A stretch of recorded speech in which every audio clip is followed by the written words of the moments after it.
سلامونه ملګرو د عمران خان د القادر ټرست کیس فیصله په دریم ځل هم ډیلی شوه، په دریم ځل هم منسوخ شوه. بل تاریخ یې ورله ورکو د عمران خان د القادر ټرست کیس فیصله ولې نه سناویږي. نن چې جج صاحب کومه وجه بیان کړې ده نو په هغې باندې څوک هم یقین نه کوي څه وجه ده، په هغې باندې هم تفصیلا خبره کوو. خو د عمران خان د القادر ټرست کیس فیصله په 19 دسمبر باندې محفوظ شوې وه چې بیا جج وی چې دا فیصله به زه په 23 دسمبر باندې اورم، چې په 23 دسمبر باندې هم دغه فیصله ونروله شوه. بیا جج وی چې جنوري باندې به د دې کیس فیصله محفوظ شوې ده، خو اورم به 25 جنوري باندې هم دغه کیس فیصله ونروله شوه. او بیا جج د 14 جنوري تاریخ ورکو چې نن 14 جنوري وه، په دې باندې هم نن دغه فیصله ونروله شوه. او جج چې کوم نن وجه بیان کړې ده په هغې باندې تفصیلا خبره کوو. جج صاحب ویلي دي چې ملزمان عدالت ته نه دي راغلي نو ځکه دا فیصله ډیلی شوه. جج صاحب وایي چې فیصله ما سره لیکلې پرته ده، خو فیصله په دې وجه ما ونروله چې ملزمان په عدالت کې نشته، او چې کله هم فیصله سناویږي نو ملزمان عدالت کې پکار وي. خو دې نه علاوه د پی ټی آی چې کوم وکیلان و هغه بشرا بیبي سره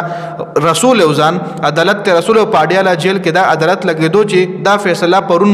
جج صاحب ویلو چې دا فیصله به زه 11:30 بجې اورم، او بیا جج صاحب 8 بجې اډیاله جیل لتلو چې 10 بجې د پی ټی آی لیګل ټیم سره د بشرا بیبي رسیدلی و او عمران خان الریډي پاډیاله جیل کې. خو بیا هم جج صاحب ویلي دي چې ملزمان په عدالت کې نشته نو ځکه دا فیصله ما ونروله، چونکې ملزمان په عدالت کې الریډي عمران خان موجود او بشرا بیبي موجود و، خو بیا هم دغه فیصله جج صاحب ډیلی کړې ده. نو په دې وجه باندې څوک په دې فیصله باندې یقین نه کوي، د جج صاحب په دې خبره یقین نه کوي. او بل طرف ته مسلم لیگ نون وایي چې عمران خان وایي زما دا فیصله لیټ کوي، خو عمران خان وایي چې نه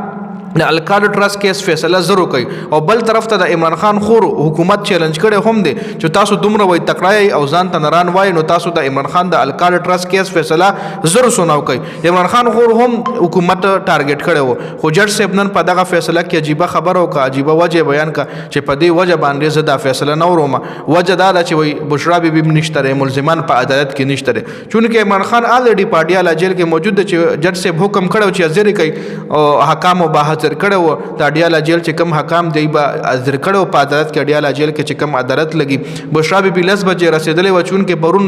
دی له ټایم 11:30 بجې ښودلی شوی چې 11:30 بجې به جج صاحب دا فیصله ورئ، خو دی 10 بجې لیګل ټیم چې کوم وایي رسیدلی و 10 بجې د عمران خان چې کوم لیګل ټیم دی 10 بجې ځان رسولی و، خو جج صاحب په 8 بجې اډیاله جیل ته ځان رسولی و. په 8 بجې جج صاحب وی چې ما 2 غنټې انتظار وکړو ملزمان را نغل نو زه دا فیصله نه وروم، چونکې 10 بجې بشرا بیبي په عدالت کې موجوده و، عمران خان الریډي په اډیاله جیل کې دی. نو په دې وجه باندې د جج صاحب په دې خبره باندې چا یقین نه کولو نه کوي پې.